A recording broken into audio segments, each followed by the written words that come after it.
আসসালামু আলাইকুম everyone, welcome to my channel. আমার ফোনের ইস্যুর জন্য আমি অনেক ভিডিও দিতে পারিনি, সো আমি চলে এসেছি গাইজ। তো পাস্তা বানানোর জন্য আমি এখানে এই মোয়ানিসটা নিয়েছি আর এই ফার্স্ট ক্রপের এই যে পাস্তাটা নিয়েছি। দুরকম পাস্তা আমি মিক্স করে নিয়েছি। তো পাস্তাটাকে আমি সেদ্ধ করে নেব অল্প জল দিয়ে, ঢাকা দিয়ে, একটু লবণ দিয়ে।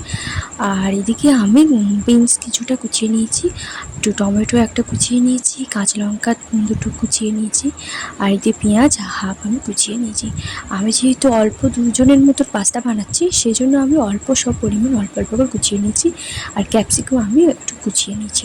নিয়ে এবারে এগুলো আমি তেল সামান্য হাফ চিপির মতো তেল দিয়ে কড়াইতে এগুলো হালকা আঁচে ফ্রাই করে নেব।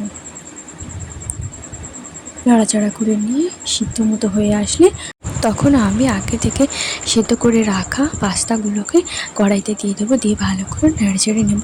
এবার হালকা যখন টাইট হয়ে আসবে তখন আমি হাফ কাপ মতন জল আমি অ্যাড করে দেবো, দিয়ে কিছুটা নাড়াচাড়া করে নেব। দিয়ে এবার ফুটতে দেবো। দিয়ে এবারে সামান্য আমি হাফ চামচ লবণ দিয়েছি, হলুদ গুঁড়ো হাফ চামচ দিয়েছি, হাফ চামচ জিরা মরিচ গুঁড়ো, হাফ চামচ ঝালের গুঁড়ো আমি দিয়েছি।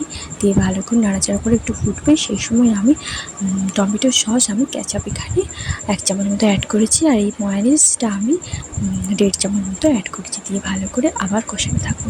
সুন্দর যত কষাবেন তত গ্রেভিটা সুন্দর আসবে।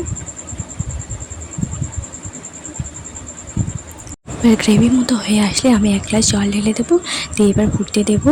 5 মিনিট পরে এবারে দেখে নেবেন খুন্তি দিয়ে যে সিদ্ধ হয়ে গেছে কিনা। তো গরম গরম পাস্তা আমাদের রেডি। সবাই আমার চ্যানেলটিকে সাবস্ক্রাইব, লাইক করে পাশে থাকবেন। বাই বাই, আল্লাহ হাফেজ।